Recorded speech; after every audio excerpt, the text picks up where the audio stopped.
Son, why have you done this to us? Your father and I have been looking for you with great anxiety.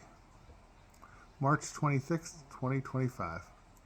Worry, concern, apprehension, nervousness, and anxiety. These are feelings many people find inevitable, me included. We tend to worry about large and small things, everything from jobs to aging, fitness, reputation, and even games. Those we play in and those we watch as fans, friends, and perhaps most of all, family members whom we love. One of my greatest sources of anxiety is my son, who is 10 years old, though not for any of his failings. Born in the U.S. when Barack Obama was the nation's president, he was a source of great hope to me and my wife after some early term miscarriages. Soon, I graduated with my PhD and was on the job search. Donald Trump's first term was, in contrast, a period of unease for many people, an unease which endures to this day. Trump has a certain style that some U.S. citizens really passionately love, but which also leaves many alienated from fellow citizens.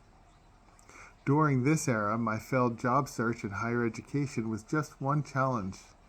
Raising an interracial son through the years that have seen increased shootings of young black men, the resurgence of white supremacist organizations, most notoriously the Proud Boys, a resurgence that stopped one of our family vacations to Gettysburg when my son was 5, and infamously the very fine people on both sides, neo-Nazis, that killed one woman and injured dozens in Charlottesville, Virginia, when my son was 2. My son was born into an instant of hope, but was quickly hurled into a nation of snowballing racism. Then, a global pandemic that shut down his school, also when he was 5, and a violent right-wing movement that attacked the Capitol when he was 6, and brought their leader back to the presidency now that he's 10. Unease is the best way to describe my life as a parent. Luckily, like Mary and Joseph in one of their greatest moments of unease, which occurred when Jesus was 12, we had cultivated our local community to resist the unease of national and global failure. For my family, the central source of that localized community is our parish, Our Lady of Victory in State College, Pennsylvania. My son attends the parochial school there, and many of our friends are folk we met there. We participate in the trivia night and have attended the walkathon each year. I have recently began reading in Mass, and I think it is only a matter of time before my wife begins to cantor, like she did at Immaculate Conception, when we lived in Clarion, PA. Mary and Joseph almost certainly had family members and friends in their retinue comforting them, walking with them, helping them look for their lost son.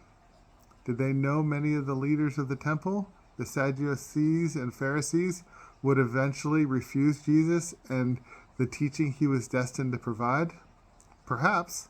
They were, of course, forced to flee Bethlehem for Egypt when the latest Maccabean king, Herod, realized the rightful Messiah, the Davidic king, was born.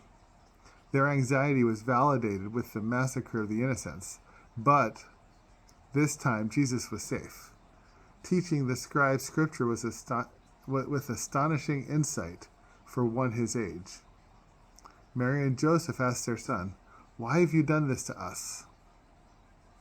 So often we parents see our children's actions as a reflection on us, something we have done, and we worry about those things that are out of our hands.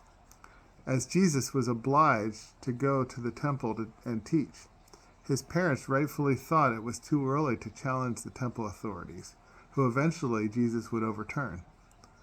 As Psalm 51 says, "For you do not desire sacrifice, or I would give it. A burnt offering you would not accept.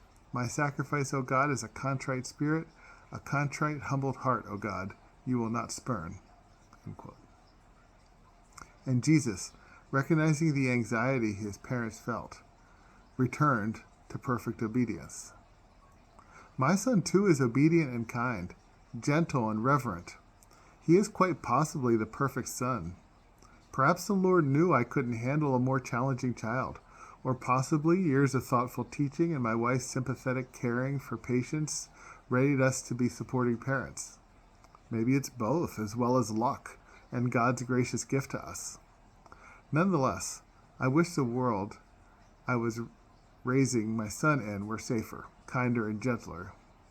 But as Christians, we know, quote, the whole world is under the power of the evil one, end quote. That's 1 John 5:19.